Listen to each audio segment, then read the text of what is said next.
सही है, लीजिए चाय। वाह, थैंक यू, बहुत बहुत धन्यवाद इस सुबह की चाय के लिए। सर आपको याद है, आपने मुझे एक बार एक कविता सुनाई थी, हम्म। मैं सबसे छोटी हूँ वाह, गोद में सो। बहुत सुंदर। तो वो किसकी थी? मतलब काफ़ी प्यारी लिखी थी, इसने लिखी थी। जिस कवि ने इस कविता को लिखा था उस कवि को प्रकृति का सुकुमार कवि भी कहते हैं। अच्छा, कहीं वो सुमित्रा नंदन पंत तो नहीं है? Yes, exactly. पंत जी के बारे में कहा जाता है कि शब्दों के जादूगर थे, शब्दों के शिल्पी थे। और नेचर के बारे में, ग्राम्य जीवन के बारे में, बाल जीवन के बारे में इन्होंने बहुत कुछ खास लिखा है और बहुत इनके सुंदर सुंदर रचनाएं हैं। जैसे आपने कहा ये मैं सबसे छोटी हूँ, तो इनकी रचना जब आप पढ़ेंगे तो इतनी खूबसूरत रचना है कि हमेशा के लिए 100 साल पहले लिखी गई और आज के भी समय में कितनी तारीख है। सुनिएगा, सुनाइए। मैं सबसे छोटी हूँ, तेरी गोद में सोऊं, तेरा आंचल पकड़ पकड़ कर फिर सदा माँ तेरे साथ, कभी न छोड़ू तेरा हाथ। इन 5 पंक्तियों में लगता है कि एक छोटी सी बच्ची अपने माँ के लिए कितनी लालायित है। तो ये थे पंत जी। मतलब सुमित्रा नंदन पंत जी की खासियत ये रही है कि नेचर का जिस तरीके से किट्स ने वर्णन किया है, जिस तरीके से नागार्जुन जी ने वर्णन किया है, तो पंत जी ने भी उसी खूबसूरती से नेचर के, प्रकृति के एक एक हिस्से का वर्णन किया है। ये चीज़ तो है। और उनका कुछ खास रिश्ता था शायद इलाहाबाद से। हाँ, एग्जैक्टली। एक्चुअली उनकी शिक्षा दीक्षा जो भी थी ना, वो सब इलाहाबाद में हुई थी और बनारस भी उनका क्षेत्र था। अच्छा, मुझे पता है कैसे पता चला। जब मैं गया था इलाहाबाद एक मित्र की शादी को अटेंड करने के लिए, तो उसमें मैं सबसे पहले चंद्रशेखर आज़ाद पार्क गया घूमने के लिए। बताया था कि आप आजाद पार्क गए थे, पूरा घूमा था और Exactly. बंदूक भी शायद रखी हुई है उनकी। बिल्कुल, चंद्रशेखर आज़ाद जी की बंदूक रही है, जिन्होंने लास्ट टाइम में एक गोली बची थी तो उन्होंने खुद को मार लिया था। कहा था कि मैं कभी जिंदा इन ब्रिटिशर्स के हाथ में नहीं आऊँगा। हाँ। तो मैं जब गया घूमने के लिए तो वहाँ पे मुझे इतने अच्छे अच्छे म्यूज़ियम मिला। खास करके म्यूज़ियम में सुमित्रा नंदन पंत वीथिका स्थापित की गई है। उसमें आप जाएंगे तो उनकी उस समय की पांडुलिपि, तब के समय जब उन्होंने लिखी थी। एग्जैक्टली उसी स्याही से, उसी पन्ने पे उसको बहुत सुरक्षित रखा गया है म्यूज़ियम में। और आप देखेंगे तो उनके कोट, जैकेट, जूते और एक एक कपड़े और परिधान उनके वहाँ पे रखे हुए हैं अलग अलग बॉक्स में, और उसको सुरक्षित रखा गया है। तो मुझे लगता है ना कि हर व्यक्ति को कम से कम उस स्थल पे जाना चाहिए जो किसी कवि का कार्य क्षेत्र रहा है। वो कैसे पहनते थे, वो देखने में कैसे लगते होंगे। तो इस तरीके से उनके पांडुलिपियां जब मैंने देखा अपनी आंखों से पांडुलिपि को, तो इतना सुंदर लगा, इतना खास लगा कि मैंने कि यार ये पेन से उन्होंने ऐसे लिखा हुआ, स्याही विजिबल हो रही थी, तो मैं बहुत कनेक्ट कर पाया। तो विजुलाइज करना, मुझे लगा कि पंत जी मेरे सामने है, दिख रहे हैं। ये चीज़ होता है कि जब कोई इंस्पिरेशन जिससे हमें मिलती है, अगर उसका कोई सामान भी दिखता है तो उस चीज़ से भी इंस्पिरेशन मिलने लगती है। एग्जैक्टली देख करके बिल्कुल वो किस तरीके से साफा लगाते थे कि, और पंत जी को आप देखेंगे ना तो आज के बड़े बड़े हीरो आपको फेल नजर आएंगे उनके सामने। मतलब इतने सुंदर, इतने खूबसूरत बाल, एकदम बिल्कुल इस तरीके के स्टाइल में, और मतलब क्या खूबसूरती उनकी दिखाई पड़ती, क्या सुंदरता उनका दिखाई पड़ता है। आज भी आप देखेंगे तो बहुत सुंदर दिखाई पड़ते हैं। सर इनके बारे में कुछ ऐसी चीज़ बताइए जो और ज़्यादा इंस्पायर करे। पंत जी ने प्रगतिवाद के बारे में लिखा है।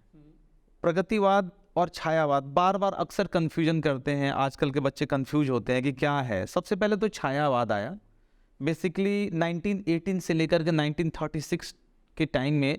जितने भी कवि ने जिन स्टाइल में लिखा उसको छायावाद कहते हैं। उसमें बिंब थे, प्रतीक थे, और उसमें जैसे मान लीजिए कि मैं कहता हूँ किसी को कि आपका चेहरा चांद के समान सुंदर है, मैंने चांद को लाया बिंब और प्रतीक के रूप में और कहा प्रतीकात्मक रूप में कि आपका चेहरा चांद की तरह सुंदर है, तो इसे हम कहते हैं छायावाद।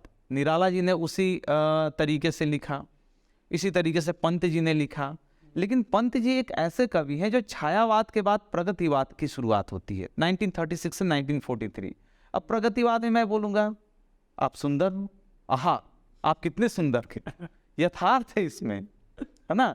तो इसमें चांद को हटा दिया गया, डायरेक्टली बोला गया, तो इसमें एक यथार्थ की झलक होती है। छायावाद में हम किसी से तुलना करते हुए बता एग्जैक्टली और प्रकृतिवाद में हम डायरेक्टली बता रहे हैं। एग्जैक्टली और प्रगतिवाद में कहीं मार्क्सवादी विचारधारा भी दिखाई पड़ती है, उसमें ये भी दिखाई पड़ता है कि मजदूरों के साथ जो शोषण हो रहा है उसे किस तरीके से दूर किया जाए, और एक तरीके से गरीबी की स्थिति को भी उसमें बखान किया गया है। अब जैसे हम निराला जी की बात करेंगे तो वह तोड़ती पत्थर इलाहाबाद की सड़कों पर, अब वहाँ पे उन्होंने बिल्कुल एक मजदूरन की स्थिति के बारे में, बिल्कुल यथा स्थिति के बारे में वर्णन किया। तो ये इनका प्रगतिवाद वहाँ पे झलक दिखाई पड़ता है।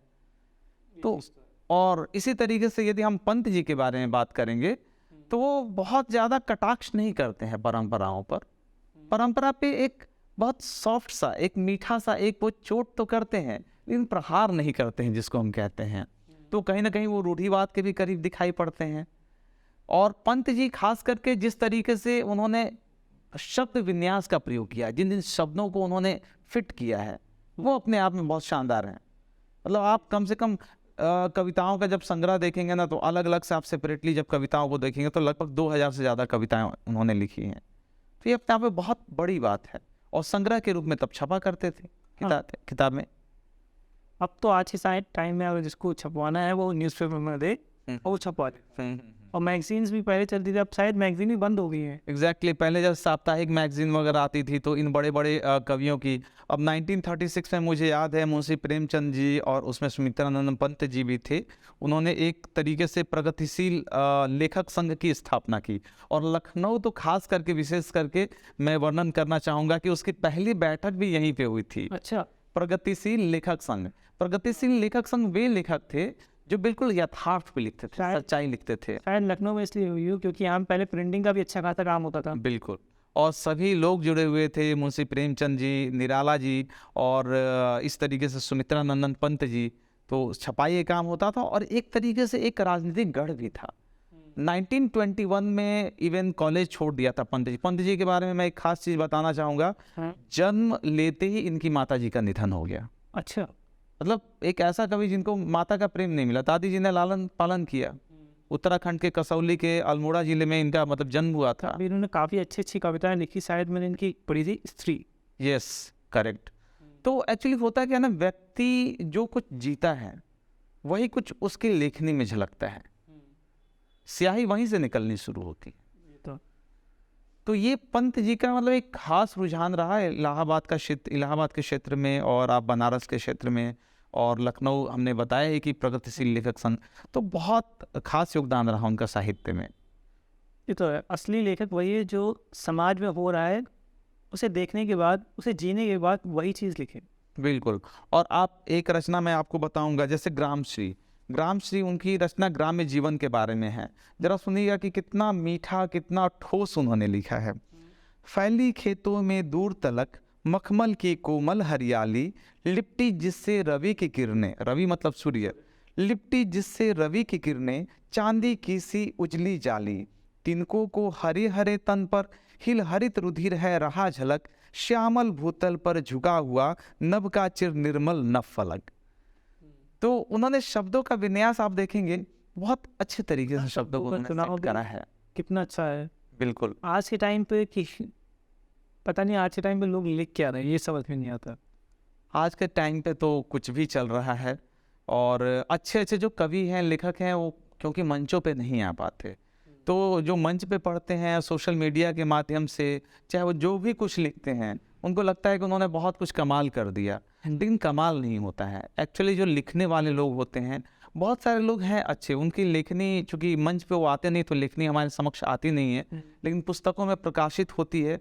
लेकिन आप भी जानते हैं कि पुस्तकें आजकल पढ़ते कितने लोग हैं। वो तो है। सिर्फ किताबें बिकती है और प्रिंट होकर के अमेजोन या डिफरेंट चैनल के माध्यम से लोगों तक पहुंचती है, या लोग उसको खरीदते भी हैं, लेकिन शायद बहुत ज़्यादा पढ़ने वाले लोगों की संख्या नहीं है आज के समय में।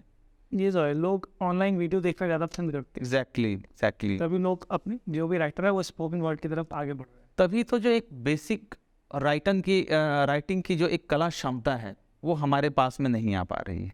एक सबसे बड़ी समस्या है कि यदि हम पहले के कवियों को पढ़ें, जयशंकर प्रसाद जी को पढ़ें, वो भी उसी तरीके से छायावाद में लिखते थे, शुरुआती हुई, तो जयशंकर प्रसाद जी को पढ़ें, महावीर प्रसाद द्विवेदी को पढ़ें, हजारी प्रसाद द्विवेदी जी को पढ़ें।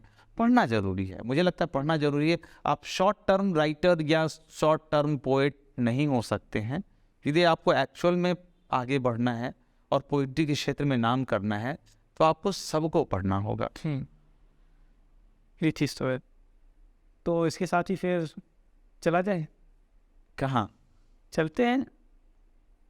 चलते हैं लाइब्रेरी में और कुछ किताबें उठा करके लेकर के आते हैं बिल्कुल। और पंत जी के बारे में पढ़ेंगे। मैं कुछ बताना चाह रहा था कि एक्चुअली उनकी रचनाएं, बहुत सारी रचनाएं हैं, जैसे उनकी रचना है ग्रंथि, और उन्होंने उसमें ट्रेडिशन पे बहुत ज़्यादा कुछ उन्होंने जोड़ नहीं करा है।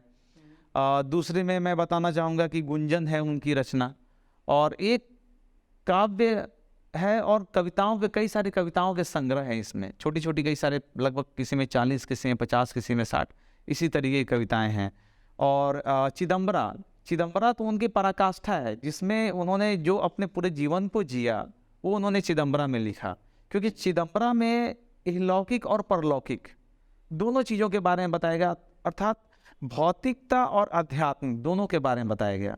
अब बहुत लोग समझेंगे कि भौतिकता बहुत सिंपल सी बात है, धन दौलत रुपया जो हम इस संसार में जी रहे हैं, और आध्यात्म मतलब ईश्वर। अब दोनों के बीच में एक कनेक्शन स्थापित करने की जो क्षमता है वो पंत जी में ही है, और पंत जी ने बहुत अच्छे तरीके से चिदम्बरा में इसे लिखा है। लोकायतन है, तो मुझे लग रहा है पढ़ना पड़ेगा। एग्जैक्टली इस तरीके से बता रहे हैं, उस तरीके से लग रहा है जल्दी से उनकी कुछ कविताएं और पढ़ लो। बिल्कुल तो पढ़िए, मुझे लग रहा है वो तो ना के बराबर है। एग्जैक्टली युगांत है, आप युगांत के बारे में पढ़िए, पूरा का पूरा गांधीवादी दर्शन उसमें परिलक्षित होता है। तो इस तरीके से उनकी हर एक रचनाएं पढ़ने योग्य है, जो ग्राम्य जीवन पे, चींटियों के बारे में और पशु पक्षियों के बारे में, प्रकृति के प्रत्येक रूप के बारे में हमें एहसास दिलाता है, जो आज के शहरी जीवन में हमें नहीं प्राप्त होता है। बिल्कुल। तो चलिए चलते हैं लाइब्रेरी और 3-4 किताबें तो उठा करके लाएंगे। और मुझे लग रहा है कि हमें अपने स्टूडियो की लाइब्रेरी में और किताबें ऐड कर लेनी चाहिए। बिल्कुल, अब तो करना ही है, और मैं चाहता हूँ कि लोग पढ़ें और पंत जी के बारे में जाने, जयशंकर प्रसाद जी के बारे में जाने, और इन बड़े बड़े महान कवि और विभूतियों के बारे में जाने, कवित्रियों के बारे में जाने। बिल्कुल बिल्कुल। तो हमारी तो एक ही दुआ रहती है सबसे, हाँ कि आज के रहते जितना पढ़ पाए उतना पढ़ें, एग्जैक्टली, उतना अच्छा लिख पाएंगे। ये अच्छा कहा आपने। एक हमने सुना था फिजिकल एक्सरसाइज में, एक हमारे पीटी सर थे, तो वो कहे कि जितना चलोगे उतना चलोगे। तो आपने भी कहा जितना पढ़ोगे उतना पढ़ोगे, मतलब मिलता जुलता ही तो है। और आगे बढ़ने के लिए हमें पढ़ना पड़ेगा, क्योंकि आजकल के जो लेखक है वो पढ़ नहीं रहे, बोलते कि मैं क्या पढ़ने की जरूरत है, जो हम वो पता है, वो अपने आप में अपने आप को 100% मानते हैं, वो मानते हैं कि हम ही सब कुछ हैं। मुझे लग रहा है इस बात पे डिस्कशन करना बेकार है, राजनीति की तरह। एग्जैक्टली हम लोग को कहीं ना कहीं उसका कोई आपको नहीं मिलेगा, और हम लोग फंसा के रह जाएंगे। तो है, ये तो है। चलिए चलते हैं। काफ़ी अच्छा रहा और बहुत सुंदर, बहुत बहुत धन्यवाद कि आपने इन कवि के बारे में, कवित्रियों के बारे में एक परिचर्चा हो गई हम लोगों की। बिल्कुल। चाय कैसी है? बहुत सुंदर, बहुत बहुत धन्यवाद इस चाय के लिए। और सुबह की चाय और सुबह का अखबार, इसका कोई सानी नहीं है, इसका कोई जोड़ीदार नहीं है भाई, मैं तो ये मानता हूँ। चलिए चलिए चलते हैं।